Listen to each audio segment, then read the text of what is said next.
I'm going to show you how to replace a video link in your PowerPoint presentation. You may want to do this because, for example, you don't want to use SafeShare videos. You'd rather use Safe YouTube or Watchkin or ViewPure or whatever Safe View program you like to use. And so you can go in and replace the video links on the presentation. So the first thing you're going to do is you're going to go over to the video icon and you're going to right click on that, go down to Hyperlink, click Edit Hyperlink.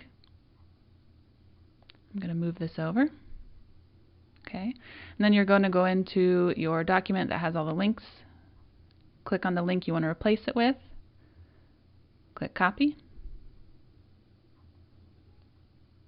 then go back over and replace the link and click OK.